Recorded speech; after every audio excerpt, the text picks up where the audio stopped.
দেশের বাইরে আমার কোনো ঠিকানা নেই, এটাই হলো আমার ঠিকানা। এই দেশ, এই দেশের মাটি, মানুষই আমার সবকিছু। কাজে আমি দেশের বাইরে যাব না। আসসালামু আলাইকুম। আজ বাংলাদেশের আকাশটা ভারী, বাতাসেও যেন কান্নার শব্দ। আজ ভোর ৬টার দিকে এবার কেয়ার হাসপাতালে দীর্ঘ চিকিৎসার পর ৩বারের সাবেক প্রধানমন্ত্রী মমতাময়ী দেশনেত্রী বেগম খালেদা জিয়া শেষ নিঃশ্বাস ত্যাগ করেছেন। ইন্না লিল্লাহি ওয়া ইন্না ইলাইহি রাজিউন। এই খবরটা সারা দেশে শোনার পর লাখো মানুষের বুকের ভিতর হঠাৎ নেমে আসে এক গভীর শূন্যতা। হাসপাতালের সামনে জড়ো হওয়া হাজার হাজার মানুষের চোখে জল।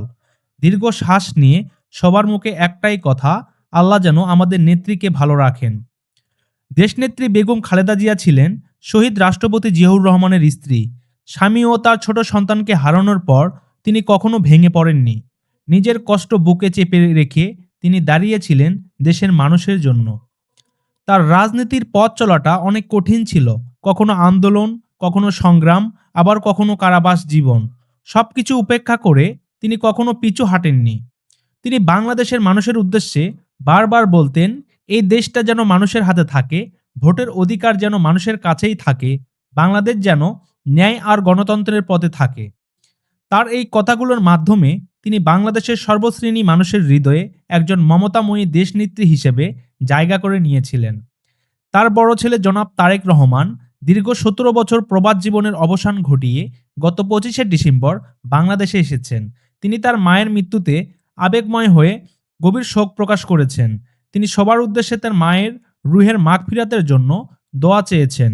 সবশেষে বলেছেন, তার মা সারা জীবন বাংলাদেশের মানুষের জন্য লড়াই করে গেছেন, কখনো মাথা নত করেননি, আর সেই আদর্শই তারা বহন করবে।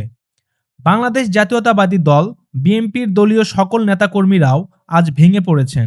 অনেকেই কাঁদছেন সন্তানের মতো, কারণ তাদের কাছে তিনি শুধু নেত্রী ছিলেন না, তিনি ছিলেন মায়ের মতো আশ্রয়দাতা, ভরসা এবং রাজনৈতিক শক্তির উৎস।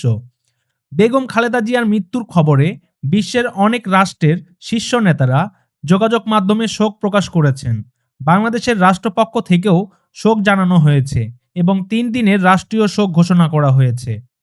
আগামীকাল দুপুর ২টায় জাতীয় সংসদ ভবনের দক্ষিণ প্লাজা ও মানিক মিয়া এভিনিউ এলাকায় তার জানাজা অনুষ্ঠিত হবে।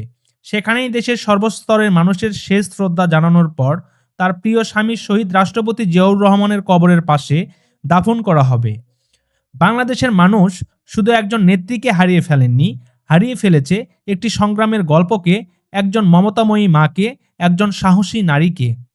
সবশেষে সত্য এটাই যে মত আলাদা হতে পারে, রাজনীতি আলাদা হতে পারে, কিন্তু মৃত্যু সবার জন্য এক।